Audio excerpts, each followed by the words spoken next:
तो हमारे पास एक और क्वेश्चन है। क्वेश्चन में कह रहा है 2 vertical walls are separated by a distance of 2 meters. Wall A is smooth while wall B is rough with coefficient of friction mu equal to 0.5 ampere. 0.5 है coefficient of friction. A uniform rod is probed between them. The length of the longest rod that can be probed between the walls is equal to. तो question को समझते हैं हम लोग। तो हमारे पास 2 vertical walls हैं जिसके बीच में एक रोड को प्रोब्ड करना है, मतलब इंटरनली फिट करना है। तो उसमें हम उस रड का मैक्सिमम लेंथ कितना ले सकते हैं। ठीक है, तो ये रड है, यूनिफॉर्म रड है, और दोनों रड के बीच का जो डिस्टेंस है वो 2 मीटर है। ठीक है, और इसका यहाँ पर सेंटर ऑफ मास होगा, तो इसको वेट को मान लेते हैं, मास इसमें नहीं दिया हुआ है तो इसको मान लेते हैं mg। यहाँ पर पॉइंट P है और यहाँ पर पॉइंट Q है। ठीक है, तो ये जो रॉड है इस बॉल के अंदर में प्रोब करना है और इक्विलिब्रियम में रखना है। तो इक्विलिब्रियम में कब रहेगा, जब इस पर नेट फोर्स 0 होगा along x axis along y axis, और सभी फोर्सेस का मोमेंट ऑफ फोर्स जो होगा, मतलब टॉर्क जो होगा, किसी भी पॉइंट पर इस सिस्टम में 0 होना चाहिए, तब ये सिस्टम इक्विलिब्रियम में होगा। तो नेट फोर्स 0 होगा, इसका क्या मतलब हुआ, जितना भी हॉरिजॉन्टल डायरेक्शन में फोर्सेस है उसको 0 होना पड़ेगा, जितना भी वर्टिकल डायरेक्शन में फोर्स है उसको भी 0 होना पड़ेगा, और साथ में मोमेंट ऑफ फोर्स या टॉर्क जो होगा, मोमेंट ऑफ फोर्स या टॉर्क किसी भी पॉइंट के बॉटम में उसको भी 0 होना पड़ेगा। मोमेंट ऑफ फोर्स और torque force into perpendicular distance from line of action of force होता है moment of force. m equal to होता है force into perpendicular distance from line of action of force, ये होता है। इसको टॉर्क भी बोल सकते हैं हम लोग। ठीक, तो टॉर्क या मोमेंट ऑफ फोर्स जो होगा वो होगा force into perpendicular distance from line of action of force, line of action of force. ठीक, तो यहाँ पर जो है पहले fx इक्वल टू 0 करके कुछ निकालते हैं। तो fx इक्वल टू अगर 0 है तो इसका मतलब हो गया इस डायरेक्शन में, हॉरिजॉन्टल डायरेक्शन में लगने वाले फोर्सेस 0 होगा। तो यहाँ पर एक नॉर्मल रिएक्शन लग रहा होगा, इसको मान लेते हैं n1, यहाँ पर भी लग रहा होगा n2। ठीक है, और रड वॉल को ऐसे दबा रहा होगा तो रिएक्शन फोर्स इस पर ऐसे मिलेगा। रड इस पर फिट होने के लिए इसको दबा रहा होगा, वॉल को आगे की तरफ धकेल रहा होगा, तो नॉर्मल फोर्स इस पर इधर लगेगा। तो यहाँ पर n1 minus n2 equal to 0 होना चाहिए, क्योंकि और कोई हॉरिजॉन्टल फोर्स तो है नहीं। ये वर्टिकली डाउनवर्ड लग रहा है, सिर्फ y एक्सिस में है, तो इसका कोई कंपोनेंट भी नहीं होगा जो हॉरिजॉन्टल डायरेक्शन में जाएगा। ठीक है, तो यहाँ पर हम n1 इक्वल टू n2 हमको मिल रहा है फर्स्ट इक्वेशन। उसी तरह से अगर हम वर्टिकल फोर्स की बात कर लें तो एफ भी में कितने फोर्सेस होगा, तो ये दोनों फोर्स तो हॉरिजॉन्टल फोर्स था। तो यहाँ पर ये जो है स्मूथ है, क्या है स्मूथ, यहाँ पर तो कोई फ्रिक्शन नहीं है, क्वेश्चन में लिखा हुआ है। और यहाँ पर रफ सरफेस है तो यहाँ पर तो फ्रिक्शन लगेगा। तो वर्टिकल फोर्स की बात कर लिया जाए तो ये भी 0 होना चाहिए। क्यों 0 होना चाहिए? For equilibrium. तो इक्विलिब्रियम के लिए क्या होना चाहिए?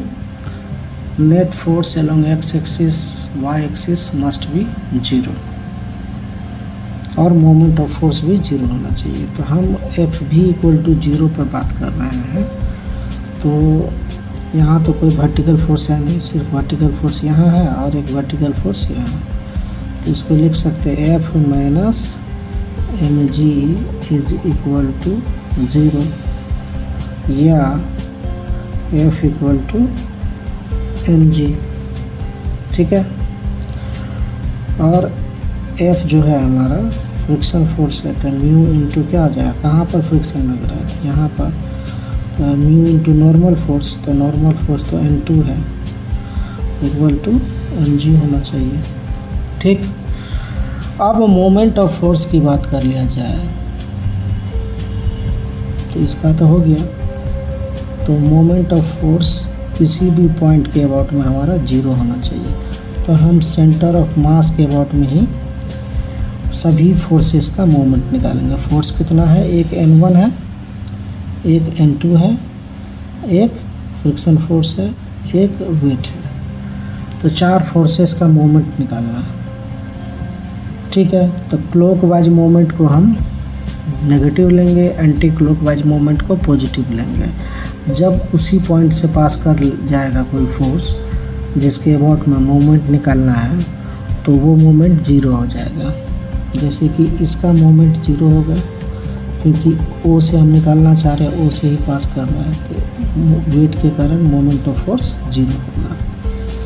ठीक है। तो अब बात कर लिया जाए N1 का दूरी, परपेंडिकुलर दूरी कौन होगा? ये दूरी होगा। अगर इसको थीटा मान लेंगे तो ये दूरी कितना होगा? इसको मान लेते हैं y1। ठीक है। तो ये line of action of N2 है फोर्स का और ये दूरी को हम y2 मान लेते हैं। अगर ये थीटा है तो ये भी थीटा होगा। y1 y2 इक्वल होगा। ठीक है। अगर y1 की बात कर लिया जाए तो हमारे पास जो फिगर हो रहा है वो कुछ इस तरह से हो रहा है। ये हमारा लेंथ 1/2 मतलब 1 मीटर होगा। ठीक है। और ये थीटा है तो y1 हो जाएगा हमारा परपेंडिकुलर बाय बेस। तो y1 divided by 1 equal to tan theta. तो हमारा tan थीटा हो जाएगा y1। ठीक है। उसी तरह से यहाँ पर भी y2 भी हो जाएगा हमारा tan थीटा ही होगा क्योंकि ये भी 1 मीटर होगा। ये 2 मीटर है तो इसका आधा कितना होगा? 1 मीटर। तो 1 मीटर तो y1 हमारा y2 हमारा दोनों कितना हो जाएगा? tan थीटा हो जाएगा। ठीक। तो हम निकाल लिए उसको। अब यहाँ पर पुट करते हैं पहले N1 का मोमेंट ऑफ फोर्स। N1 इस रॉड को ऐसे सब घुमाएगा, ऐसे घुमाएगा अबाउट दिस पॉइंट। तो ये क्या है? क्लॉकवाइज का एंटी क्लॉकवाइज। तो ये हमारा क्लॉकवाइज है। ठीक है। और ये क्या होगा? Anti clockwise. तो एंटी क्लॉकवाइज पॉजिटिव लेंगे, क्लॉकवाइज को नेगेटिव लेंगे। तो यहाँ पर N1 जो हमारा है N1 इंटू y1 जो होगा वो नेगेटिव होगा। क्यों नेगेटिव होगा? क्योंकि हमारा क्लॉक वाइज में इस पॉइंट को, इस रॉड को घुमाएगा, रॉड को ऐसे ही घुमाएगा। ठीक। और इस mg का मोमेंट 0 होगा। क्यों 0 होगा? क्योंकि ओ पॉइंट से ही पास कर रहा है। ठीक। अब N2 की बात कर लिया जाए तो N2 जो है इसको फ्री क्लॉकवाइज ही घुमाएगा। तो ये हो जाएगा minus N2 into y1 y2 equal है तो इसको भी y1 ही मान लेते हैं, क्या दिक्कत है। ठीक। एक फ्रिक्शन फोर्स एफ बी है, तो उसका भी मोमेंट ऑफ फोर्स लिखेंगे। तो यहाँ पर क्या करेंगे, और ये जो होगा रड को ऐसे घुमाएगा, कैसे घुमाएगा, ऐसे, ठीक है, क्योंकि ऐसे लग रहा है। तो ये रड जो है ऐसे घूमेगा एंटी क्लॉकवाइज में, तो इसको प्लस लेंगे एफ इंटू परपेंडिकुलर दूरी। तो परपेंडिकुलर दूरी क्या होगा, ये हमारा रड ऐसे है, ठीक, और इसी पर फ्रिक्शन फोर्स है, ये हमारा पॉइंट ओ है। तो ये दूरी जो है इस फोर्स से परपेंडिकुलर दूरी होगा ये दूरी, तो ये तो 1 मीटर होगा। क्यों होगा, क्योंकि पूरा 2 मीटर है, तो 1 मीटर ये होगा। तो यहाँ पे एफ इंटू 1 करके total force, total moment of force 0 होगा। अब जो है इसको और एक्सटेंड करते हैं, तो minus n1 into tan theta. Tan theta कहाँ से आया था, y1 हमारा टेन थीटा निकला है, और माइनस n2 ये भी हमारा टेन थीटा होगा y2, और फ्रिक्शन फोर्स हो जाएगा हमारा u into n2 equal to 0। तो n1 और n2 दोनों हमारा इक्वल है, तो n1 n2 n1 n2 n2 n1 ये सबको मान लेकर उधर भेज देंगे 0 के साइड में।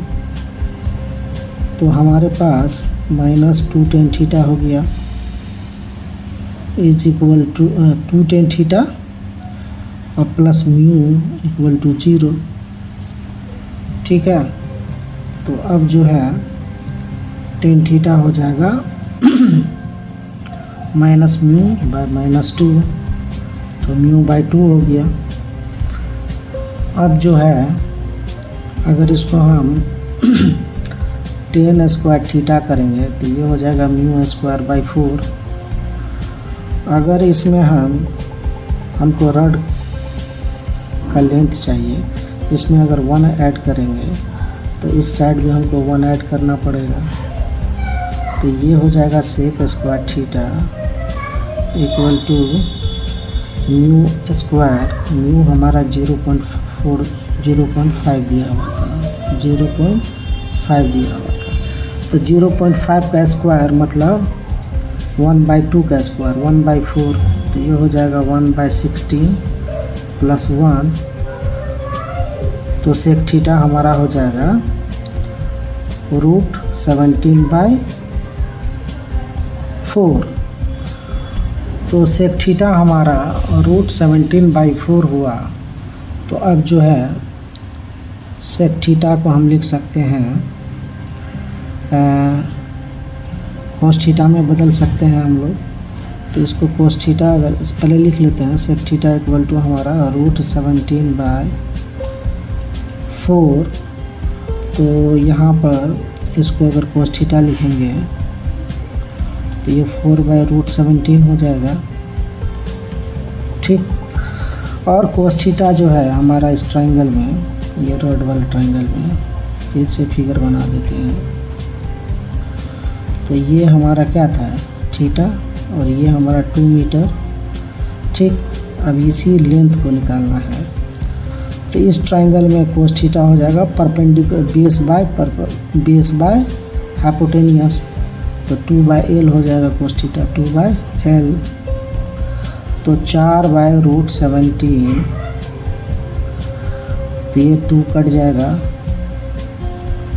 तो हमारा लेंथ जो है वो आ रहा है √17/2।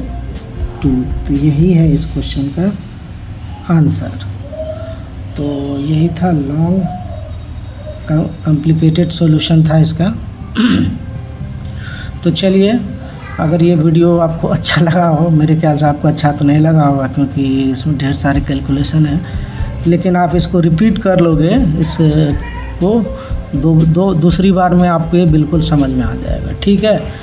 अगर वीडियो अच्छा लगा हो, आप मेरे चैनल पर पहली बार आए हो, तो मेरे चैनल को आप सब्सक्राइब कर सकते हैं। Thank you in advance.